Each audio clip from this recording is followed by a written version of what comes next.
guys! Good morning! Good morning, good morning! And kagigising ko lang guys. At saka, tcharan! Meron tayong breakfast ito guys. Ayan, my breakfast. Ayan po yung ating 2 boiled egg. Ayan, meron tayong saging. Ayan, ito lang yung aking kinakain guys. My breakfast. And I have also a oatmeal. Ayan, ito yung aking mga kinakain guys for my healthy diet. Ayan, ayan po. Kung kayo po ay nagda-diet guys, ito lang ang kainin nyo sa breakfast. Ayan, ayan, ano muna tayo guys, tawag na to, ano muna tayo sa rice. Ayan, only oatmeal lang guys yung aking kinakain sa breakfast. And then, 1 boiled egg. And then sa tanghali, yung mantira nating food. Sa umaga, aray ko Mingming. Ayan, so si Mingming guys. So, ayan, lagi talaga itong nandito si Mingming guys. Ayan. Pag nagutom kasi ito si Mingming guys, nangangalabit talaga yan sa akin. Ayan, so itong oatmeal guys, ang kainin natin. Ayan, anong oras na ba? So 9:41. 9:41 na guys. Ngayon pa lang ako magbe-breakfast. Ayan, ngayon pa lang ako magbe-breakfast guys. Ayan, oatmeal. Ayan, ito guys. More on vitamins din naman to siya guys, yung ating oatmeal. Ayan, ang ganda. Ganda to sa ating ano guys, sa ating health, yung oatmeal. And then, na yung ano guys, 1 boiled egg. Ayan, ito yung aking breakfast. Ayan, let's eat.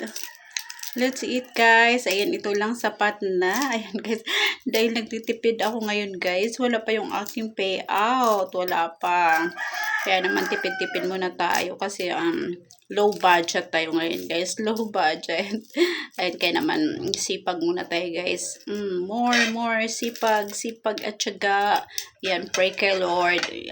Para bigyan tayo ng blessings. Malasado lang siya guys. Ayan. Ito yung gusto ko sa boiled egg guys. Yung malasado lang siya kasi nandito yung sustansya. Nandito yung sustansya guys. So yummy. Ito lang guys kung kinakain ko sa umaga.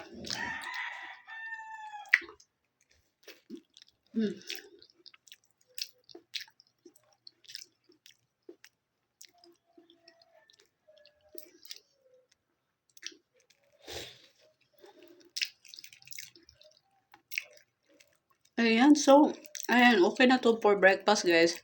And then, sa lunchtime na ulit kayo kumain guys. Pag nagugutom kayo, sa lunchtime na ulit. Ayan, kunti-kunti lang kainin natin guys. Ayan. Ayan, okay na yun. Ganun guys, okay na yun for breakfast, o diba? Ayan, so, ito lang guys yung aking breakfast. Ayan, for my healthy diet. Ayan, for my body, guys, body fitness. Ayan, less food and then exercise every day.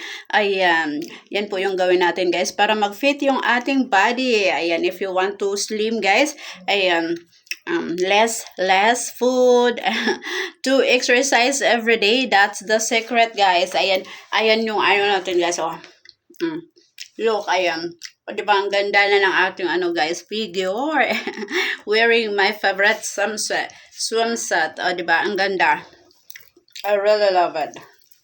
Ayan. So, ayan, that's it for today, guys. Ayan, bye.